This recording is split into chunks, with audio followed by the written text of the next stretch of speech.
Is there anybody out there? We're here. We're here. We're here for you. Yay.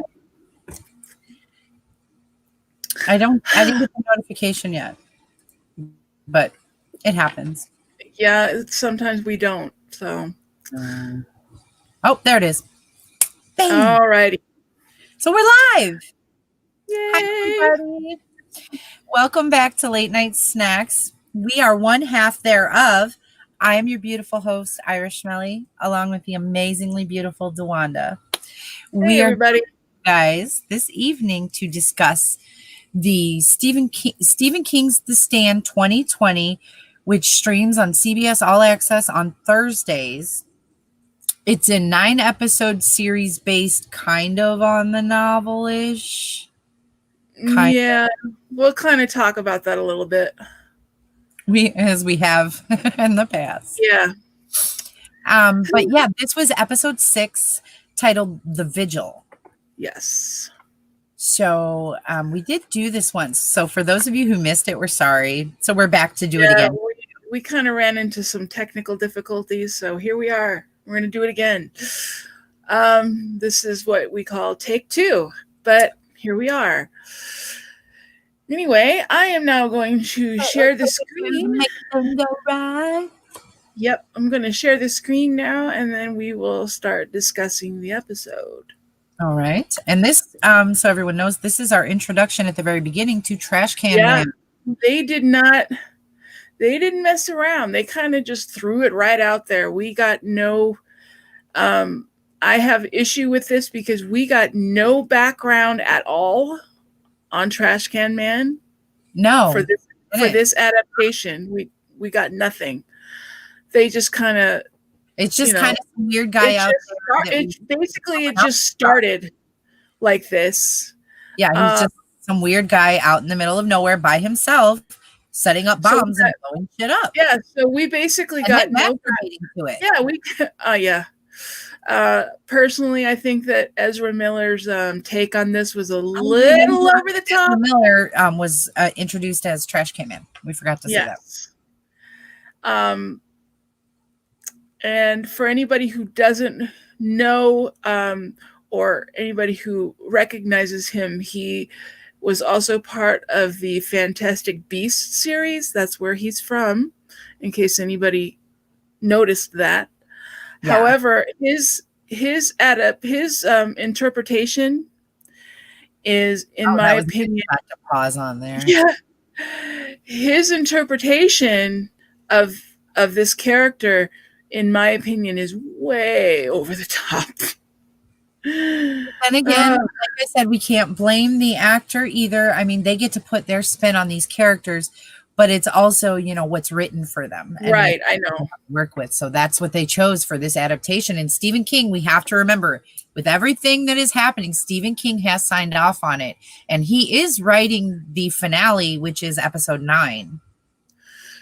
Yeah, which I'm looking forward to because I really want to see where he wants to take it, because we're supposed to get a completely different ending from what I understand. And then Trash Can Man is visited by the Dark Man, in a like state like he does everyone else, and he tells him to come to him. He basically tells Trash Can Man where to find him, because she's like, where do I find you? And basically he tells her, through the mountains, in the desert. That's where you're gonna go. That's where you're gonna start heading to find me. And then he floats away. Yeah. And the next scene after that, we have that's where we see creepy Harold walking into Nadine's bedroom. Walking into Nadine's bedroom, basically saying, he's complaining that Flagg doesn't talk to him the same way he talks to her, and he wants to know why. And right, he wants to know why. It's like he's jealous. He's a jealous teenager. He's pretty much a jealous teenager, and he's basically why I think that you have an in with him that I don't have. So why do you have me? What is he telling you that he's not telling me? Yeah, so much. And then she basically just says, well, he needs me, And then he turns around and says, no, he needs us. She's like, okay, well, Yeah. How badly does this F us, basically? Not, she actually said the F word. We're not going to do it. But and then we get our scene of the judge, and this is another section that I basically, yeah, sorry, I jumped it. I have a problem with it because they basically killed her off screen. Yeah. Okay, we didn't, in the book, it was actually a very pivotal moment, but they ended up killing her character off screen, so we didn't get any of that. But I'll tell you, she felt something coming. She was checking off the days on that calendar, and she pulled out her revolver. Yes, revolver. Yeah. A long-barreled revolver, might I add. And she sat in a chair by the window, put her feet up, and waited. She knew they were coming. She knew they were coming. And she almost shot one of them in the crotch, apparently. Bobby Terry. Yeah, but unfortunately, we didn't get to see any of that because they killed her off screen. So right, I know, and that would have been an awesome scene to show, like the shootout, the fight of that, the gunfight. So in a way, for me, that was almost like the character was being wasted. I agree with you. I totally, and that's one thing that I really have to complain about with this whole series so far. We are in episode 6, and they are killing off characters, which it happens if you know the novel or even if you saw the 94 miniseries. It happens, but it's the fact that we're not even getting time to know these characters who are main characters in this story, and it just seems like it's going so fast, but yet they had a long period of time to work this out versus like the miniseries did. You know what I mean? And yet they're leaving so much out for anyone who hasn't read the novel and is trying to watch this for the very first time, it can get very confusing for a first-time watcher. Or it could just seem normal to you because you don't know that there's actually more story to it. Yeah. I mean, take it from someone who's read the novel more than once, okay? It's very frustrating to watch this adaptation right now because they're leaving so much important stuff out. And then we get to New Vegas with Trash Can Man. Mm-hmm. See, and we didn't get him traveling to Vegas. They basically skipped over that part. Yeah. And they just have him arriving in Vegas. And Ezra Miller's adaptation, he basically all he does is scream and whine. That's all he does. Well, he talks a little bit when he's with Flagg, but yeah, he's screamy, like screeches a lot and just overexcited, like an overly excited child. Yeah, and it's, in my opinion, it's like he's, I don't know, making light of mental illness in a way. And yeah, they've run across this in several aspects with. This is a problem. Yeah, we've had since the beginning, since the casting was announced for the show, before the show even premiered. This has been an ongoing problem. And after the premieres, they ran into this problem with Tom Cullen, with Nick's character, where Nick should have been cast with someone else. I'm not belittling the actor in any way, shape, or form. No. He did a great job with what he had, but they could have. He didn't really have any lines except when he was with Mother Abagail in the dream state once. So it's like that very well could have easily gone to a hearing impaired actor because they're out there too. They're trying to make a living too, and to give that role to someone who was very hearing capable, it just seemed a little insensitive, and especially in a time where our world, and especially our country, in the US here, where we're trying to be more inclusive about everybody, and we're trying, most of us are anyway, trying. Yeah, and in my opinion, it was almost wasteful. With like you said, the Tom Cullen casting, because that also went to an able-bodied person who they very well felt that a lot of people feel it could have gone to somebody with a handicap who's very capable.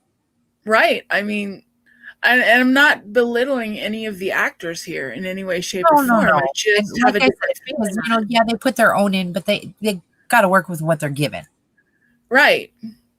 This is But an it's error on just, the casting department, on the directors. yeah, this is just frustrating because there's so much more Yeah.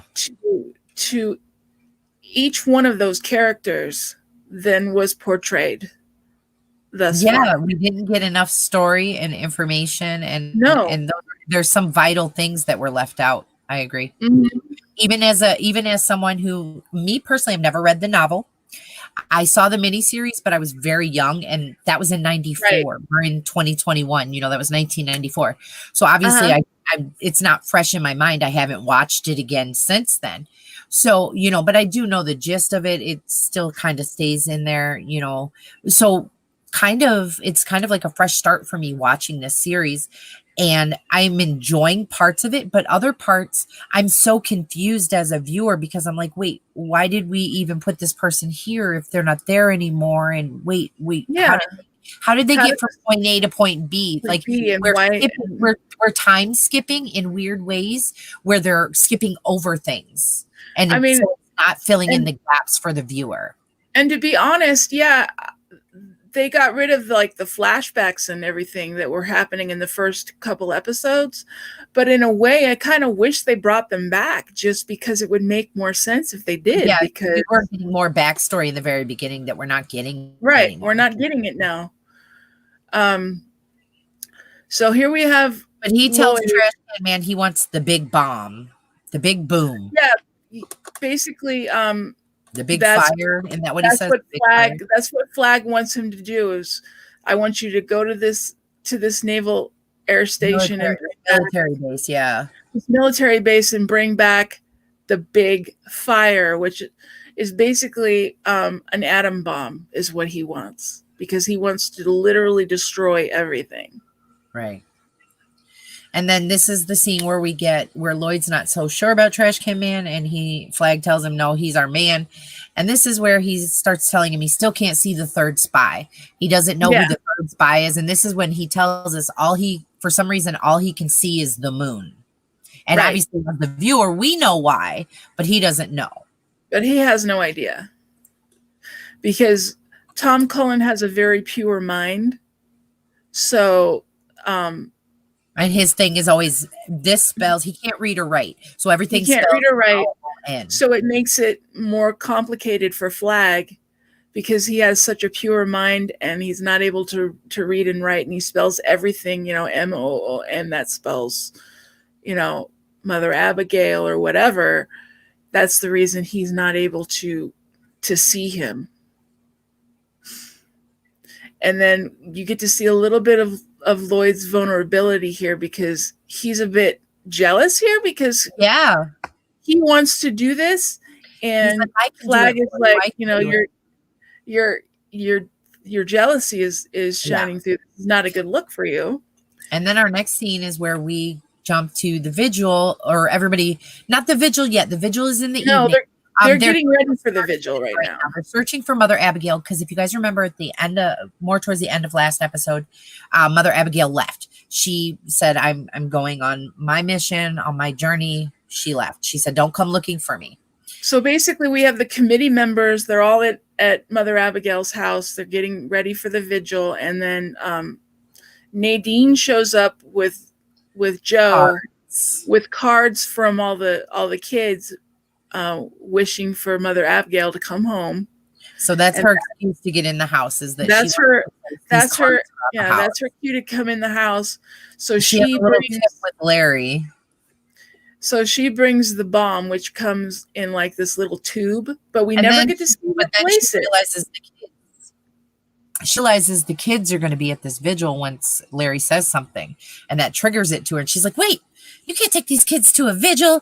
Don't you remember them going to vigils and then coming back and everyone they know died and blah, blah. It sounded ridiculous. Yeah. Like it was a horrible, right on the spot lie. Like it was obvious. Yeah, I know. But everyone falls for it, and they're like, oh yeah, no problem. We'll have all the kids go to the school and watch a movie or whatever while we do the vigil. Okay, cool. But then she leaves, but then Fran leaves because Stu is left with Harold to go on the search party for Mother Abagail. And Yes. Larry leaves with Joe to go watch him Yeah. and hang out with him. But Fran Mhm. says, "Oh, I'm going to leave to go get folic acid," which was just like, okay, The whatever. stupidest lie I've ever heard in my Yeah. life, honestly. But Hello. anyway, she's leaving to go break into Harold's house because she wants in Yeah. that basement that Larry didn't go in. Mhm. So And she literally yes, he left his door unlocked. Okay, so she walks into his house, but the basement door is still locked. So she takes a crowbar and literally breaks the door.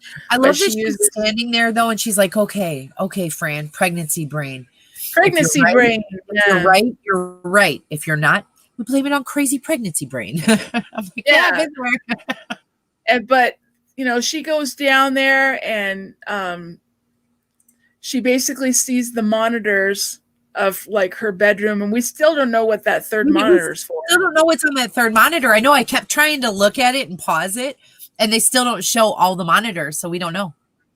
Yeah. So I guess And it you would didn't think that matter. she would Maybe have it was you Mother would think Abigail's.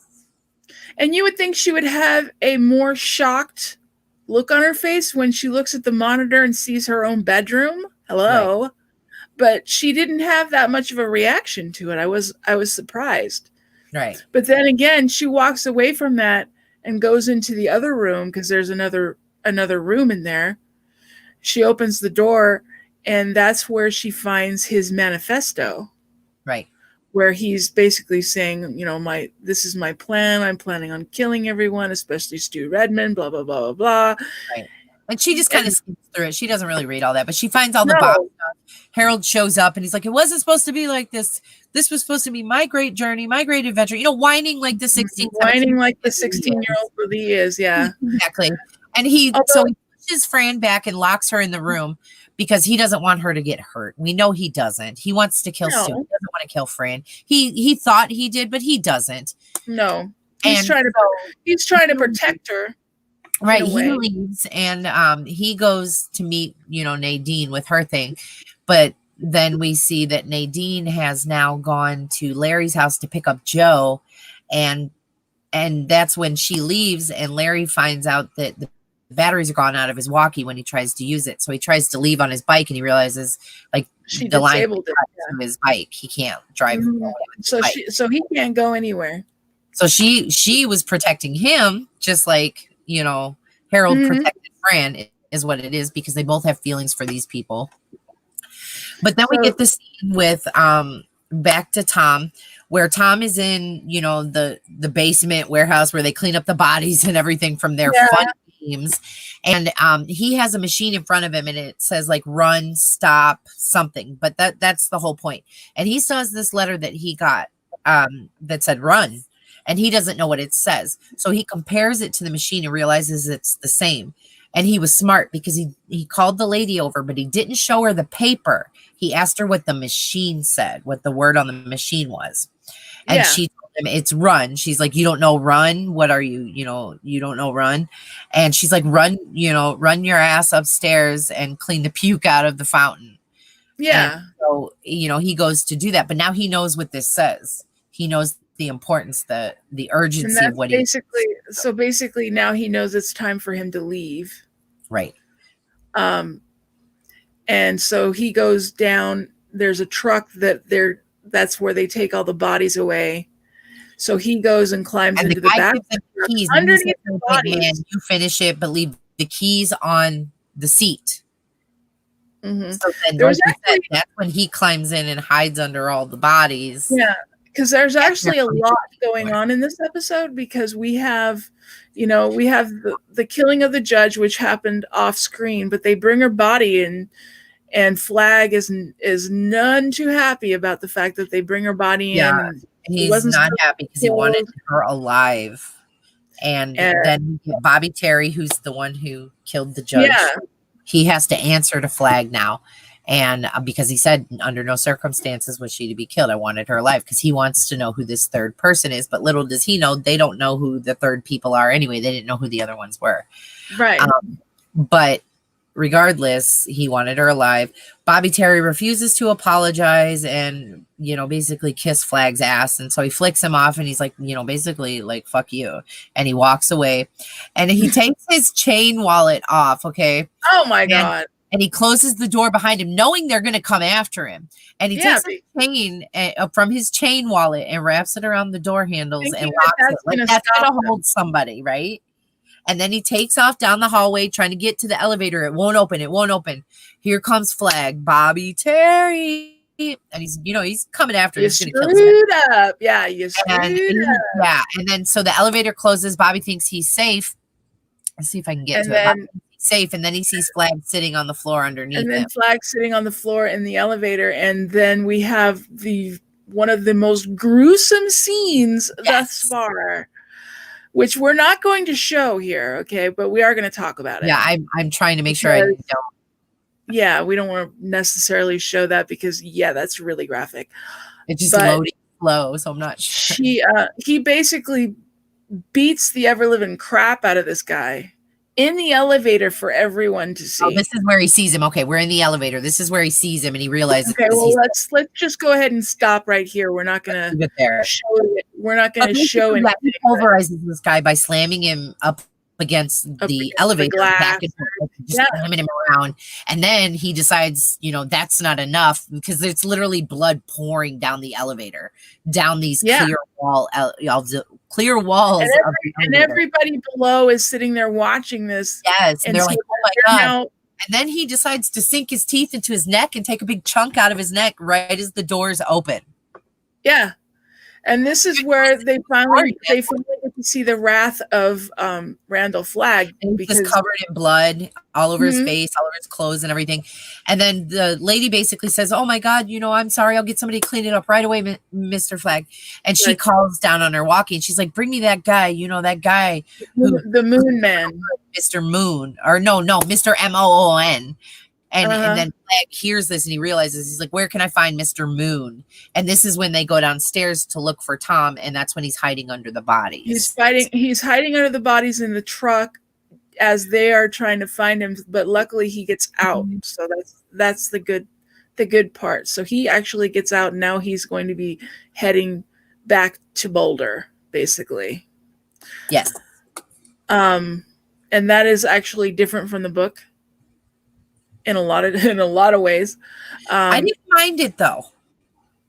No, it was actually, considering what they've done, they actually did a halfway decent job with that because of how they rewrote it for the miniseries. So I kind of have to give them that, let's just say. And then we get the incident with Fran and Harold, and then Fran busts out of Harold's basement and crawls out, runs to the, because Harold is long gone, Nadine's long gone. They're up at the amphitheater waiting to push the button. And Fran comes running down the road as, everybody's on the walkie, like, we found her. We found Mother Abagail. So most of the people got out of the house, luckily, because they found Mother Abagail and everybody was excited. But Nick is standing there and he felt the vibration is what it was different. Yeah. Because he was playing with the piano earlier, and he opens it up and realizes it's the bomb. And as he looks up to the sky, the whole house explodes and Fran's running, bomb, telling Stu. And then it explodes.